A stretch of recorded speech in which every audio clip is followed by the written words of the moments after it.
Good morning, everybody, and yes, it's Thursday morning again, and here we are. Oh, we've just got somebody else dumped on the sofa. Sure. And you'll see who it is in a minute. She's just come out of the pool, so she's wrapped in a towel, but she's looking okay to me. She looks nice and tanned. All right. So first, before we begin, we'd like to say good morning to Gradle, who is sitting to my right side here. As usual, we have on my far right, we have Carolyn. Good morning, Carolyn. You didn't wait for me to say it. I said, say good morning, Carolyn. Go on. Good morning, Carolyn. There you go. And we have a guest. Yes, we have a live guest here this morning. This is my sister, Madeline. You've never seen any of my family, have you? Because they hide. They're incognito.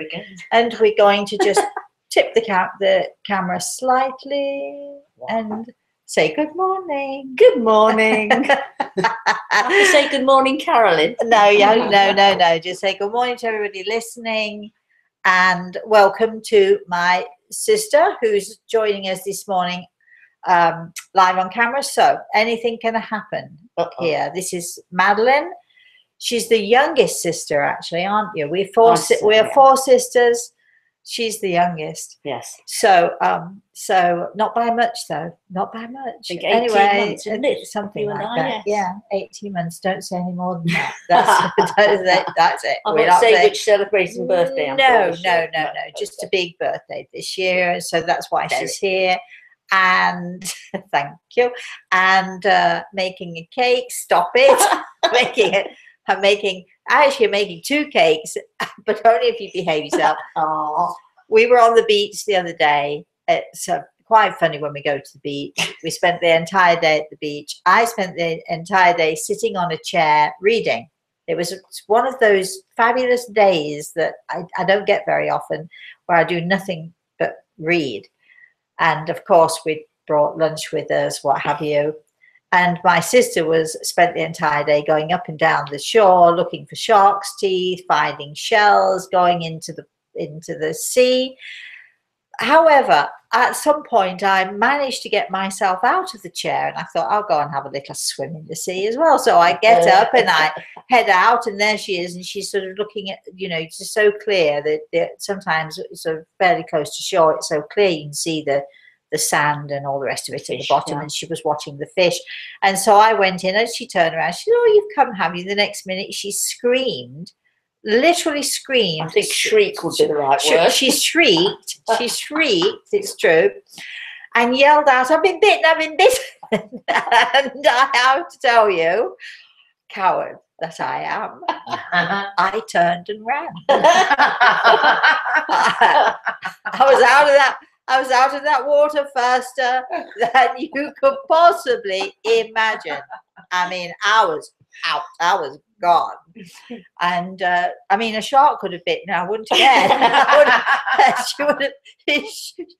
She was on her own. She was on her own. Coward that I am, I just left her to it. There I am, having been bitten by a sea monster. My sister deserts me. I did. I mean, for goodness sake. I deserted her, totally deserted her. All right. So now you have to, don't leave him hanging. She wasn't seriously injured. Oh, no. Oh, no, she lost a foot, and that's... No, I think it was a crab attack. A little nipper, got a little nipper. SpongeBob SquarePants. That's one of my favourite programs, SpongeBob. All right. As you can see, all right, we have to be serious now for a minute or two. It's very hard with my sister around. Didn't tell me that part. You look actually much bigger than me. I look to be the littlest one. Well, that's because I'm sitting on a towel. Actually, I have to tell you, she's only little. She come up to my shoulder or barely. I'm 5'1", but and a bit, and I'm 5'6". So really? You're never 5'6". Hey, I'm 5'6". Although my daughter tells me I'm shrinking. You know what happens when you get older? Your spine actually starts to come together, and you do lose an inch or two. Straight. I'm much taller than you now. She's taller than me because she's sitting on a towel, on a big thick towel, so that she doesn't wet my sofa. All right, let's. Do we have anybody watching this? We do. We have Dean, Beth, and Sarah. Good They all morning. said hello. Good morning, Beth and Sarah. All right, so where are we going to start? We're going to start with some questions. So over to Carolyn. You've got to be the serious one today. All right, we've got Albertine. She's in the Netherlands, and she asks, hello, Albertine. why do some souls stay on earth and not go to the light? Do they ever think they are still alive? Yes, that's a good question, actually. This is when we mediums need to do what is called rescue work. I've never actually met another medium who does rescue work. That doesn't mean there aren't them about, but I've never met anyone who, because it's a very tough and a very difficult job to do, and it requires allowing the person in the spirit world to use your body, use your entire body, and often to describe their death, how they passed, and so on. And in certain cases where tremendous trauma happens, there are certain people, and the percentage is very, very limited. I don't want anyone out there thinking that your loved ones are lost or in a no man's land, so to speak, because that's not the case. Because those in the spirit world, that our angels will take care of everything for us. But there can be a short amount of time, where someone, because of the trauma, doesn't quite know actually, or doesn't quite understand that they're not living on this earth anymore. They're still living, still breathing, still thinking, all of those things, but they're not living on this earth anymore. And they don't understand that they have what we would call died. So our angels are sent to help us in those cases. But sometimes, yes, Albertine, sometimes, yes, they do think they're still alive and they're confused. And that's when somebody like me who does rescue work, or our angels, will make sure that there are no hiccups or hitches and that they get to exactly where they need to be. Okay, but that's a good question. Yes, next question, Carolyn. Let's see. Pamela asks, how does the spirit realm see in the dark? Yes, well, I did smile at this one, I have to admit, Pamela. I did smile a little bit, because when we're in the spirit world, we're not using our physical sight anymore. And I think this is probably a hard thing for some people to understand, but we're using our etheric, our spirit body. We're using all of those senses and the sixth sense that the physical body has, but we're not using those senses in a physical way as we used to here. So we can see pretty much anywhere, beyond anything. There is no limit to our sight except the limit that we emotionally or mentally put on ourselves. So, next question. Dean had a great question. Good morning, Dean. He'd like to know, does Rosemary's sister have the gift of mediumship? Oh, good question, Dean. There you are. Well, it's over to you. A nice one, Dean. Throw me in the soup, why don't you? No, I don't. There you are then. Is that it? Well, yes. What else can I say? However, There's a however. Do tell. Many, many, many, many years ago, Dean. Many, many years ago. Too many. Yes, too many. When we were young and more ridiculous than we are now, probably. There was a time when my sister, Madeline, asked me she was talking about how did I do it and what happened in trance, and she was asking all different sorts of questions. I don't know if you remember this story, but we were in my home in Epworth at the time. Yes, I do, yeah. And so I said to her, all right, I'm going to give you a little exercise to do. So she's sort of sitting on the floor, actually, She was sitting at my feet. Get on with it, Sitting girl.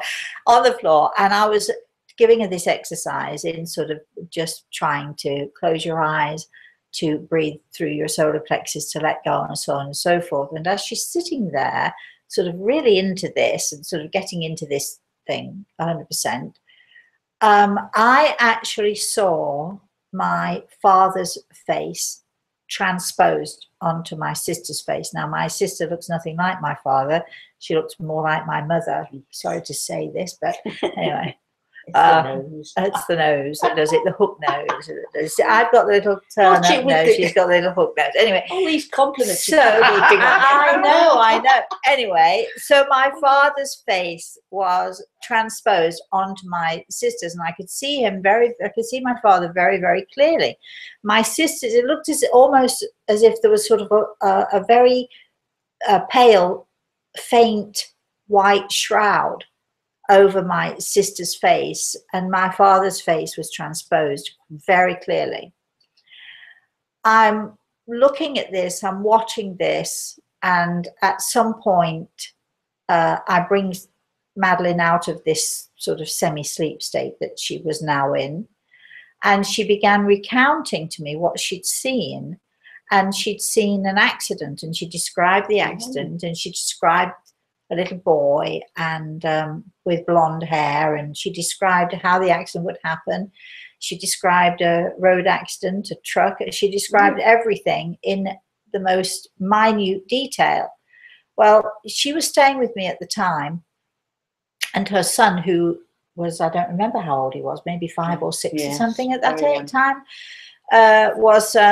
he was with us. And for the 2 weeks, I think, that you were there, we daren't let him out on the road by himself. We were so cautious. We were so, because Madeline had seen this truck and stuff falling off the truck, and she'd seen a car involved, and I don't think you'd seen the boy injured.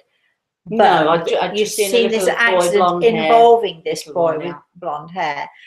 And so we were we were watching cautiously. We were very careful. Anyway, nothing happened. We forgot all about it until several months passed, when I think you called me and told me that. That's right. My friend, Madeline's little boy. No. I'm thinking when Madeline's ex-husband had taken Duncan, her son, off to Spain with his new family and so on and so forth. They were driving up a mountainside. There was a truck in front of them which lost its load, and there was a severe accident. And Duncan was in the back seat of the car. He was unhurt, but the other passengers in the car were, nobody died, but there are a couple of severe injuries. One particularly bad with the woman who actually saved my nephew's life, and they saved Duncan's life. So I really felt that our father was trying to give us a heads up that this was going to happen, that it was an inevitability, because there are things that are inevitable, but that he was there with us and that we needn't worry about it. But he was just giving us a heads up that something was going to occur, but it would be okay in the end. So although she's not medium, she does not, you don't have any mediumistic tendencies, not that I know anyway. No. But like every one of us, we are able to see and to sense and to communicate. And I think in that particular instance that I've just recounted, my being there and being able to see my dad and my father using my energy, we were able to he was able to transmit this message to Madeline quite clearly. So interesting, but a good question, Dean. Thank you for I could be a conductor. Okay, right. You have to be very fast, and you also have to have a very strange mind to understand anything that she's actually saying. Just so as you know, just letting you know that. All right, next question. Can we have our next question? Yes, Beth asks, can Grey Eagle contact Beth? Hello, Beth. Can Grey Eagle contact any spirit? Well, those of you who know me well, I hate to refer to people in the spirit world as spirits, because to me they're people. and they're, the same as we knew them here, perhaps a little bit wiser, a little bit older, or what have you, but they are people. But can Grey Eagle communicate with them? And I'm asking him, as he has his hand on my shoulder as I'm talking to you, Beth, and when needed and if necessary, the answer would be yes. Great. Okay. Peggy's joining us, says lovely couch ornaments. Hello, Peggy. Good morning, Peggy. VCO Studios asks, does Grey Eagle work together with White Eagle sometimes? VCO Studios. Good morning, VCO. Is there a person in there? Yes, and I haven't you seen lost him it? on for a Have you while lost and I it? forgot his name. Well, White Eagle is quite renowned to work with people who I think do healing specifically. So I'm asking Grey Eagle, has he met? And the answer would be yes. So does he work with him ever? No. But there might be a first time. You never know. Next question, Karen. Okay. She's working this little machine here. We're working away. How about, well, we've got, Peggy asks, Rosemary, did your siblings believe in your abilities when you were a child? When you were all children? Did you share that information? I could be in trouble here inviting you on this show. It's your answer. Go for it. My answer. But she's asking, did your siblings believe in your gift? When we were children, we didn't know it was a gift. No. I mean, whatever went on was just normal. As far as I could see, we were just sisters, either playing around or getting into mischief, going to school. It was just part of everyday life to me. Yeah. I mean, I was always a little strange, but well, then you're a lot strange. But then yeah. hold it, I'm not finished yet. Sorry. But then we all weren't we? Yes, We were all odd. I've always been quirky. See, we come from a very odd, very dysfunctional family. Would you say? Yes, very dysfunctional. I mean, we had parents who hated each other with a vengeance. I mean, we had a mother who was extremely manipulative. She thought this one was the sun, the moon, and the stars and everything else, didn't she?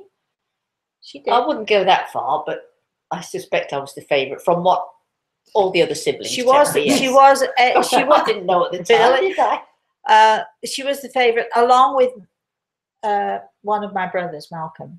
Malcolm and Madeline could do no wrong, and the rest of us, we were toast. And I was burnt toast. I was the, because I was the one who reminded our mother of our grandmother, which was, not a good thing. So, it was a very dysfunctional family, wasn't it? As dysfunctional families often tend to be odd because they've not been taught to be anything else. They've not been taught how to communicate nicely with their own siblings and with the outside world. They've not been taught any of the graces, any of the normal things. When you're dysfunctional, that's what you are. You're dysfunctional. You don't know any better. Are you saying I'm dysfunctional then? Not now, no, because you can teach yourselves and train yourselves, can't you? You don't have to be a product of your upbringing. I don't think so. And that is a really good message, which we've talked about before, because as you get older, I think by the age of 5 or 6 or something like that, maybe even sooner for some people, when you're being naughty, and when you're not being naughty, when you're being good, when you're not being nice, when you're being mean. And even at that age, even at a young age, we are able to make choices. So you choose to be mean, or you choose not to be mean. You choose to be, my grandson has difficulty sharing. He chooses not to. I love him to pieces. What can I tell you? But he chooses not to share, and he knows it's wrong. He knows absolutely that it's wrong, but he just, he just chooses not to at this moment in time. We all have choices. The point Madeline's making is we all have choices, and as we get older, those choices become more important to us, and we choose to be better. We choose to have had all those lessons and learn how not to be, which is what I chose to do, or we choose to continue, with the abuse or with the dysfunction and bring it into our own families. So we all, at some point and early on, have choices as to how we can be and how we cannot be. And so the bottom line is, once we get into even young adulthood, we can no longer blame our parents or our upbringing for who we are and how we behave. We have to take responsibility for ourselves. We have to take culpability, and and it's very important because I'm thinking of what's his name, Clinton, who all of a sudden blamed his you're reading it in the newspapers, blaming his upbringing for doing. We all know what he did. How he's still a politician, how he's still respected is beyond me, because a liar is a liar is a liar at the end of the day is a liar. I'm not talking politics now, I'm talking people, okay? So you can't say, well, it was because of my upbringing that now at 40 years of age I'm behaving this way, because we all have choices. And when I mention Clinton, he's just one of many, as we know. I can look at the neighbours and find maybe one or two people who I could say the same thing to.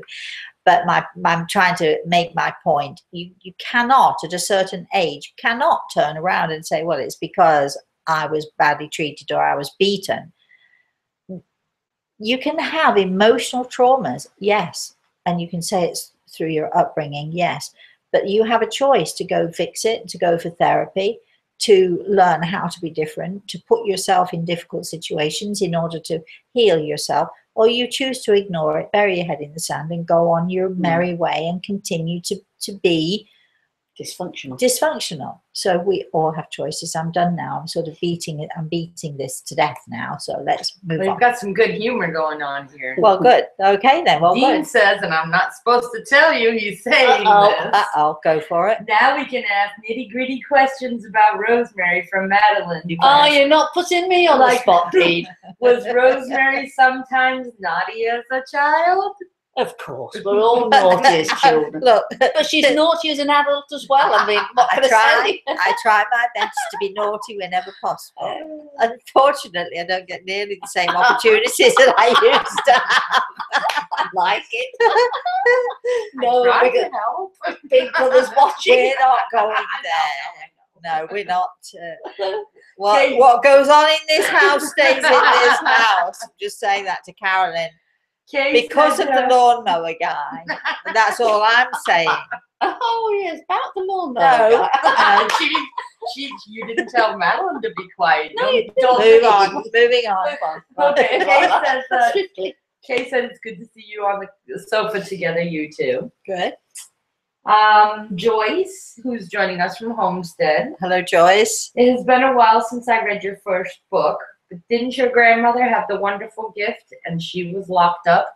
Did you hide yours for a while? A long time. You need to read my first book, Joyce, The Eagle and the Rose. Yeah. Well, you know this. Why are you asking then? It's been a while since she read it, she said. So. Oh, well, it's always. What she wants to know is, did they lock you up as well? They tried. They tried. We're still trying. Sorry, carry on. Yeah. She's not invited next week, I'll tell you. Now, yes,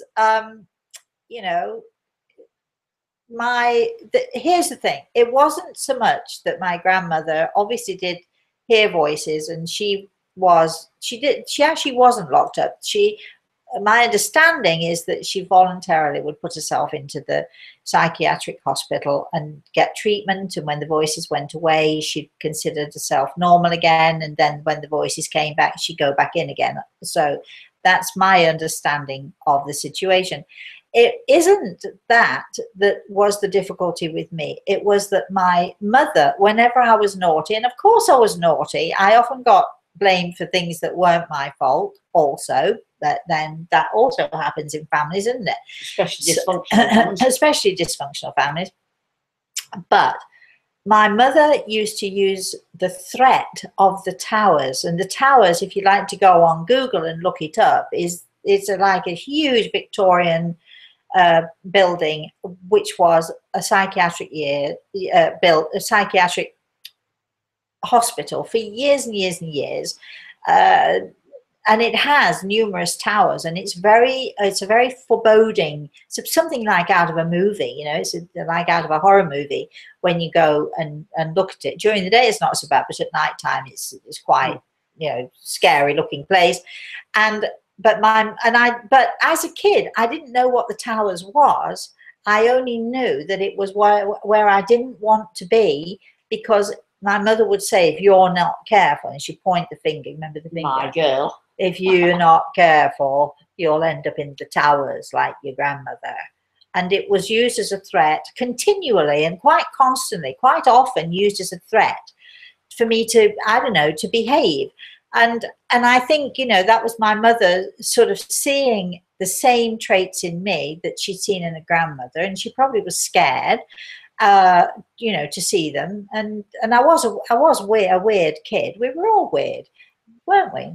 You know, we were all weird. We were odd in one way or another. And so, you know, that was the threat, and that was what made me hide for a long time from the world, really, from people in general, even from my neighbours. I became somewhat of a recluse, and so I used to travel 15, 20 miles to go to the grocery store in the hopes that I wouldn't see anybody that I knew, because I was afraid if people looked at me, they'd see something weird or odd about me.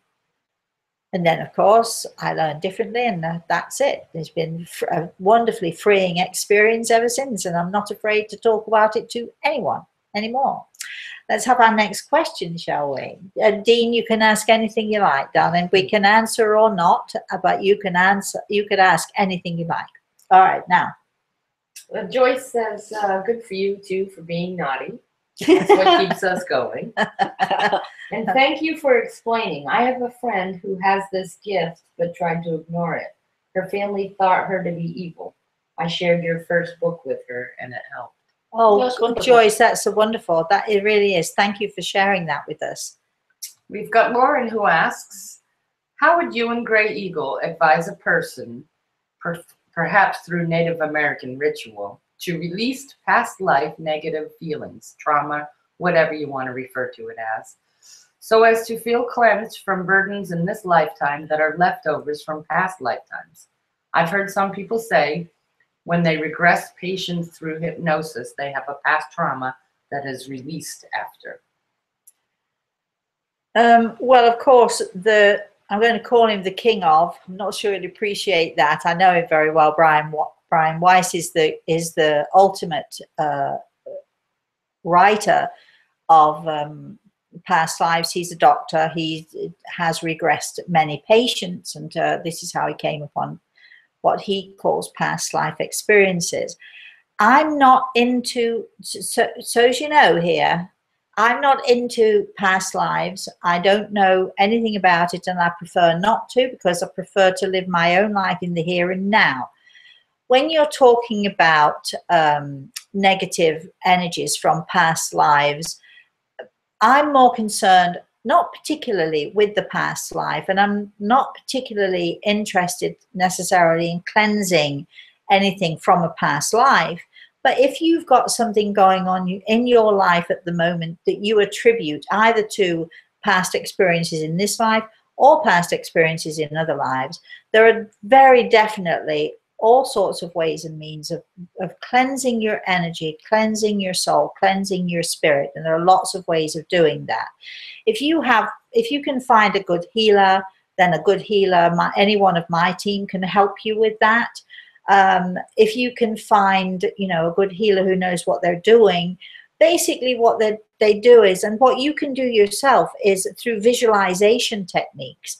You can actually, through visualization techniques, visualize your aura and fill your aura with beautiful, light, bright, dazzling colors.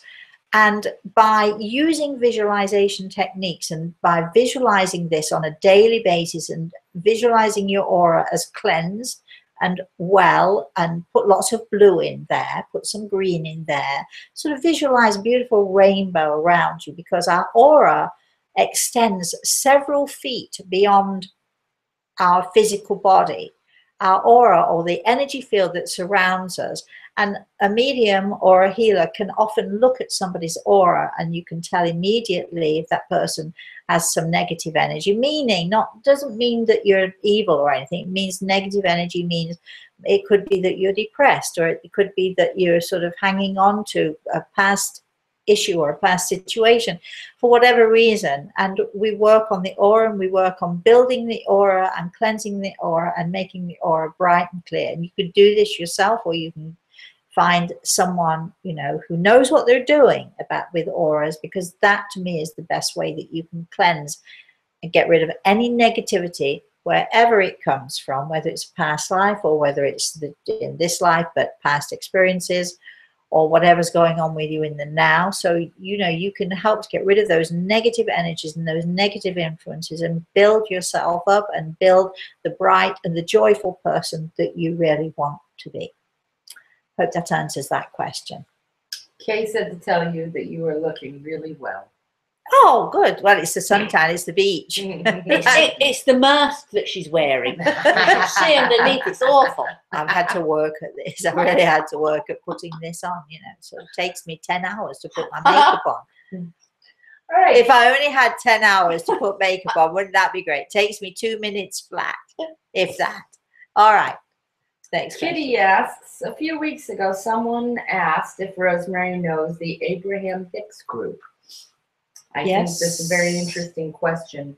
They both helped me with the mourning of her son. Oh. So I think she's just asking your opinion about the Abraham Hicks. I think I must have said, I don't think I know what it's about. I'd like to know. If you could send me some information, that would be great. You know, anything. I'm sorry, who is this I'm talking to? This is Kitty. You're going to be actually having a consultation with her on Tuesday. You shouldn't say that, because she might want to keep that private. Oh. And now you've, I'm sorry, Yes, Kitty. I am so sorry. That was naughty. Nothing we can do about it now. But Kitty, look, anyone, anyway, anyone who can help, especially with the loss of a child, but in any grieving process, anyone who can help you is, you know, can only be positive. So whatever this group is, and I'd like to know more about them. And, you know, if they helped you with the grieving process, that is fabulous. That's a really wonderful thing for you. So if you could perhaps send me some information, that would be wonderful. And maybe if, you know, I'll read through it, and we could perhaps even share that information with our YouTube viewers. All right, so shall we have our next question? We don't really have another question, but I thought you got that email from a lady who is ill, and she has been to visit a medium, and the medium was basically... Yes, we had an email. In fact, you read it to me this morning. We had an email from a lady who is, she's been in touch with a medium. Now, this medium has advised her that she can work with, that she too is a medium, and that she can work with the police, that she can work in cold case files. So this person emailed me and asked, is this right? You know, is this what I should be doing? And then proceeded to tell us that all sorts of other things that are an issue with her. And she has what at the moment is a mysterious illness. They don't quite know what's going on with her. But she suffers from anxiety, from tiredness. She suffers from depression. She suffers from all sorts of things. And she also has bouts of paralysis and different parts of her body, and so on and so forth. And so this led me to actually write back to her and she was asking, should she continue to see this medium or not continue to see this medium? And I can't tell anyone that they should or should not see somebody. It's your choice. It's up to you. What I did advise her is that any medium worth their salt would certainly not advise anyone in a situation health-wise that this lady is in to then expend their energy, particularly with cold case files. I've worked cold case files with the police from time to time, and it's exhausting work. It's exhausting. It's not easy at all. And working as a medium, you know, I mean, I'm sitting here and thanks, Kay. Thanks for saying I look good. Thank you very much for that. But it is exhausting work. And if you yourself are exhausted, if you yourself are sick, if you yourself are suffering from paralysis, as this lady was, or whatever else, it would seem to me to be somewhat irresponsible for any medium whatsoever, real or otherwise, to say, off you go, you too can be a medium and you should work with cold case files and, you know, work at that.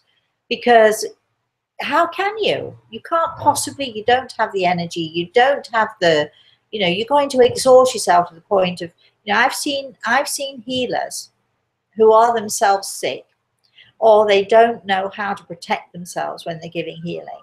And they become more and more sick because they take on the energy and the health issues of all of the people that they are working with.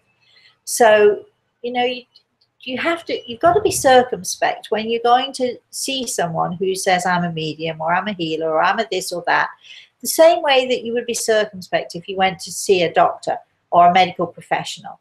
If you went to see a urologist, you know, I mean, I'm going to check them out before I put my body in their hands. And in the same way, you should check out anyone at all that you're going to for help and advice. You should check them out. You should check out the reputation. And even when you check out the reputation, should be a little skeptical. Well, you know, ask the right questions. You know, be your own advocate, and because nobody else can do it as well as you can do it yourself. So be your own advocate. When my daughter gets sick, I am her advocate. When you're sick, you perhaps need someone to be your advocate because you're not able to be the advocate for yourself. So choose someone who's not afraid to ask the questions and to perhaps, you know, upset the doctor from time to time because you're asking questions the doctor thinks that you shouldn't be asking. You've got to be your own advocate in any respect, and particularly with mediumship, because what I know perfectly well that what I do can literally touches people's hearts and can change people's lives, and I want it to be for the better, not for the worse. And you know, it's a huge responsibility, so you need to be skeptical and make sure you check it out, and don't just believe someone just because they seem sincere and they tell you, you know, this is what you should or shouldn't be doing. Okay. We might have just experienced a technical difficulty. I'm not sure. Did on my end, but I don't know if they saw it. Okay. Are we back? Yeah, we're okay now. Okay. We had Jim. He asks, hello, Jim. Did you ever read the book The Shining? I did. Spooky. Stephen King. It is a spooky. So was it spirits or his own mind? Well, it's a story. it's a novel, Jim. It's a novel. But let me say this. Okay, Stephen King happens to be one of my favorite authors. He is a brilliant writer.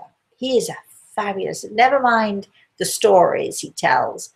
When you see, and you know, as a writer myself, I wish I was nearly as good as him, because he takes words and he puts words in such a way, and he uses them and he frames these words. He sort of really is a real creator, is an artist of words, is what I would say Stephen King is. But he also has some great stories too. So you're asking me, is The Shining real? Well, it's sort of, I think it came out of Stephen King's imagination, which is a great imagination. However, I'm going to say that there are, as we know, there are more things on heaven and earth than we would know or understand. So are these things possible? Yes, I think they are possible. Are you planning on going and watching the movie It? Stephen King's movie. Is it? It's in theaters. Is it now? Yeah. Oh, I didn't know that. I've watched a couple of his movies and I find them quite, I'm not into them. I like the written word. So, and I have read it. It's a pretty good book actually. But I think I saw the movie Christine of his about the car. You remember that one? Yes. And it was all right, but it never quite portrays what words can portray. And the movie takes something away from your imagination when you're reading something. The first Stephen King book, I will tell you this, I was in this is how the Stephen King affected me. I was in Crete, one of the islands in Greece. And we were renting a house and I had nothing to read. So in this house, there were some bookshelves. So I went along the books and I pulled this thing out and it was called The Pet Cemetery. Oh, yes. Now, any of you who know Stephen King, right? But I didn't know Stephen King at the time. I didn't know who he was. And I was in my early 30s at the time. And I sat on the beach and with my daughter, and we had a great time, and she was playing and doing and what have you, and in between times I was reading this book and I could not put it down and I scared myself to death. And I've been a Stephen King fan ever since. So I obviously like being scared in daylight, not at night. Now I have, it's true, had my own experiences far more scary than the Pet Cemetery and all the rest of it. And not all of them in the daylight either. So I've been scared, really seriously scared many, many, many times. I've been spooked a lot of times. But anyway, the Pet Cemetery was my first Stephen King. I think that's just ironic that you would get spooked and scared. Oh gosh, yeah. You know? Oh yeah. Well, as a kid, I was scared. Well, yes, as a kid, yes. Probably 90% of the time. Well, if I wasn't scared of perhaps 100% of the time, because if I wasn't scared of my parents, my father and my mother, I was definitely scared of what was under the bed or in the bedroom or things that I couldn't see, or in the wardrobe. Yeah, I mean, so I think, as a child, I think I grew up scared, definitely, for a variety of reasons. But as an adult, and then even once understanding what I did, don't think that I go into this and not be nervous, because of course I am nervous. I mean, I remember, and I tell this story in the book. It's a true story about a man named Stephen Brandt. He's a serial killer, and let's put it this way, I think he's number one on the serial killer list, which means basically he is so far has more kills under his belt than other serial killers. He's good for him. He's the number one. But I was invited. I didn't know him at the time. I didn't know anything about this at the time. I didn't know anything about the situation. I was asked if I would go and help somebody who was being haunted by this Stephen Brandt.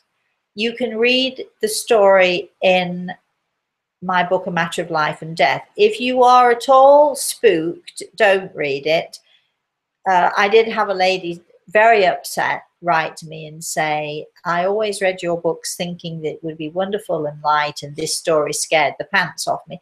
Well, the reason I wrote the story and told the story, it's a true story, is not because I wanted to scare the pants off anyone. It's because I do think it's important that we should know that evil does exist, because if we don't know that evil exists, or we're blithely going along pretending it doesn't, that's when we become vulnerable, and that's when it can, sometimes get us.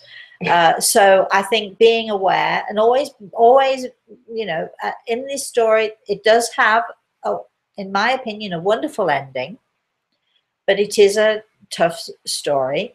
And,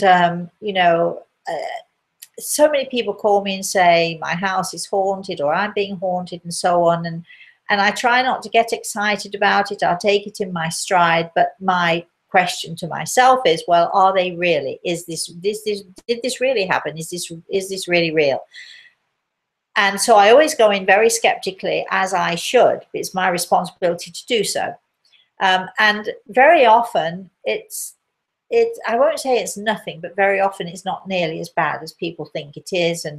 But in this particular case, I was getting ready and I was going in with the same attitude. Maybe it's something, maybe it isn't. And I was actually putting my makeup on in the bathroom mirror, and I'm talking to Grey Eagle about this. And he said to me, pay attention, Rosemary, pay attention. And then I knew that I needed to pay attention, and I knew that there was trouble ahead. And I knew that this was a very serious situation. When I got to the house, I did everything I could to protect myself and to protect the people who were coming with me. And I paid attention. I'm not going to tell you that I was quaking in my boots, because I wasn't. But if I hadn't been afraid, I would be really dumb. Because, you know, when you're afraid, you're paying attention.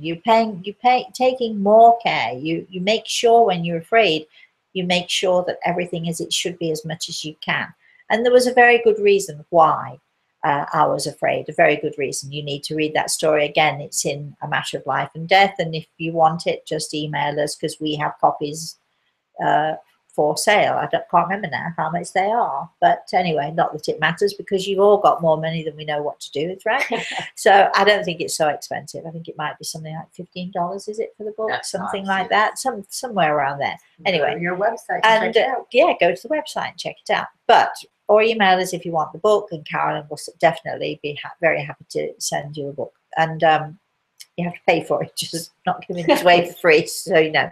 All right. So anyway, so yes, there are times when, you know, a medium needs to be scared. We need to be, because otherwise we go blindly into a situation and we're not prepared and we're not protected. So we have to, you know, take precautions in those circumstances.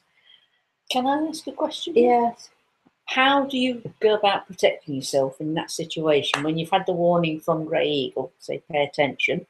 How do you then How do you protect yourself? I pray hard. I ask for God's. There's a little ritual that I do. It's not particularly for anybody else, but it's just a little ritual for me. I put my left hand on my heart, my right hand over my left hand. I say help, help, help, or there was those effects. I ask God for God's protection and His love and His energy to surround me. I ask for Grey Eagle. Grey Eagle is always there with me, so he's going to protect me. But I don't assume that they're going to be there. I always ask, because it's only polite to ask, and I always say thank you afterwards. I always try to remember to say thank you. In the same way, I ask for a parking spot. I'm driving along, can I please have a parking spot, Grey Eagle? And he finds me one without a doubt every time, and I always try and remember to say thank you afterwards. So when you're protecting yourself in circumstances which are a bit scary or a bit, you know, iffy, which in the case of Charles Brandt, go on the FBI files and find out about him. He's an awful person, did awful things, and definitely was, in my opinion, a dark soul, without a doubt. I think that's my opinion. And if you don't know what a dark soul is, you also need to read the book Soul Signs, right, which we just brought out again in sort of like a slightly different format as a workbook. So you know that. So what I try to do is I ask for that protection. I never assume it's going to be there. I'm always aware that I have to have my protectors with me. I ask for my father to be there. I ask for Grey Eagle to be there, and I ask for God's energy to surround me. You know, and that way I'm well armed. Plus, I am a warrior.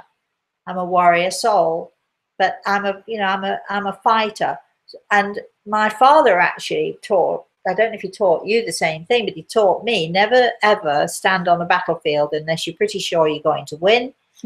Always pick your battles is another way to put it, but don't expend your energy in a battle for a lost cause. Make sure it's worth it.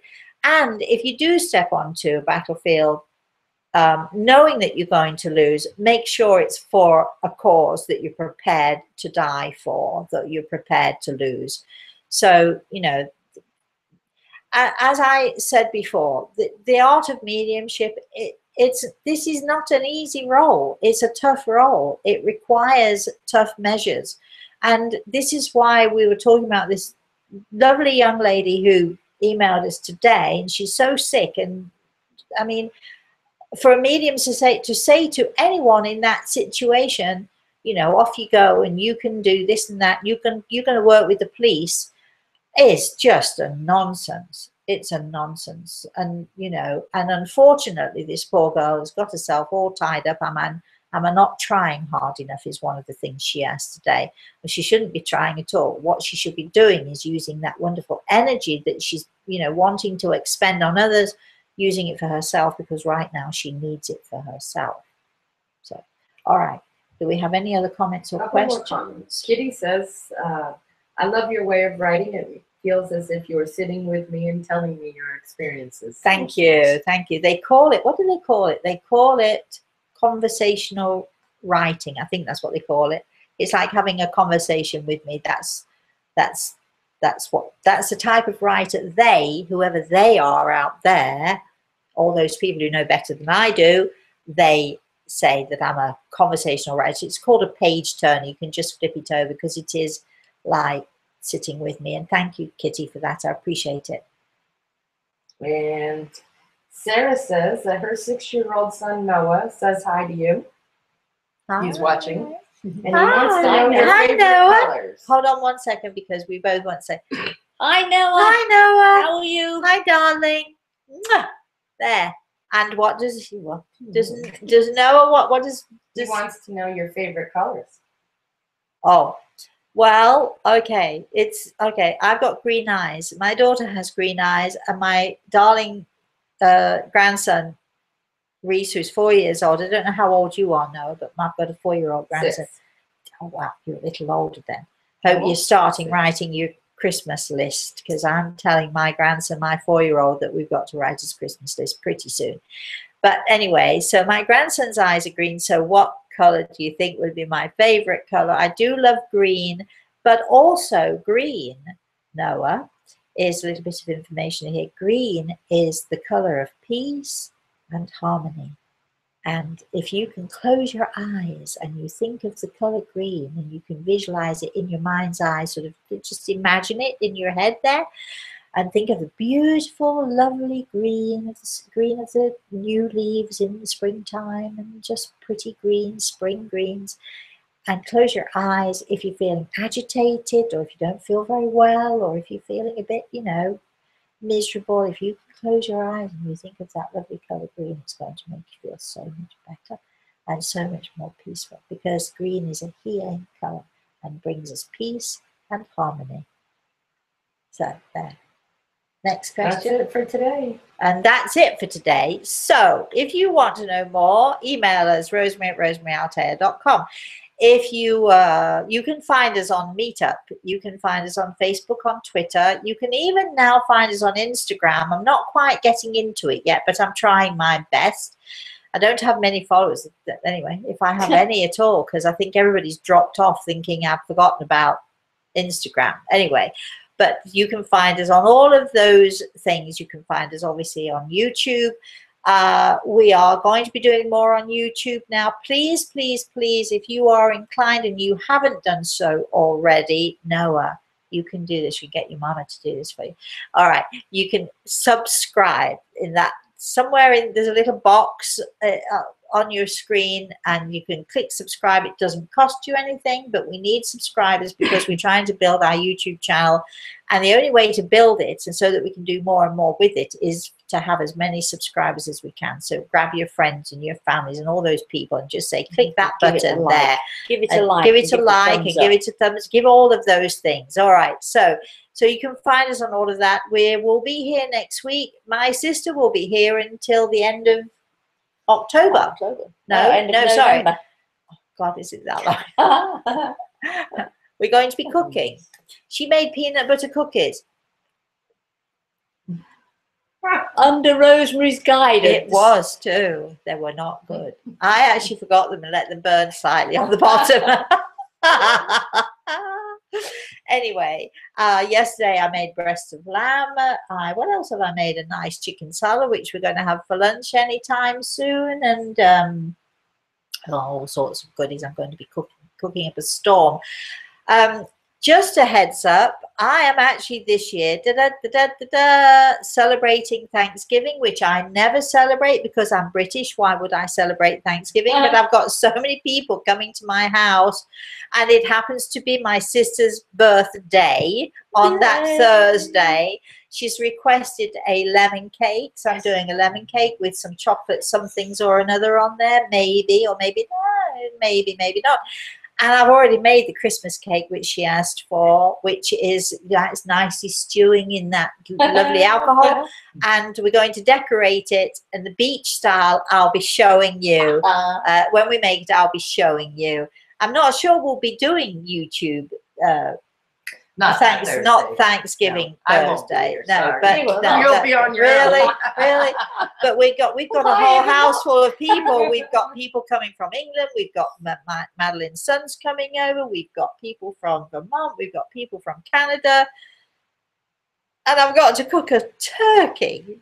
And we don't have a turkey in the middle of the year. We only have a turkey for Christmas, for goodness sake. But I might be doing a rack of lamb or a roast duck. Maybe we'll have duck à l'orange as well. Sounds nice. How about as that? well. As well as. Wow. Or maybe even instead of. Anyway. Instead of. So, all right. We'll be here next week. Please send us in your questions. Anything at all connected to the spirit world or anything you like, really. And in the meantime, get your finger off that button, Carolyn. And in the meantime, please have a very, very blessed day.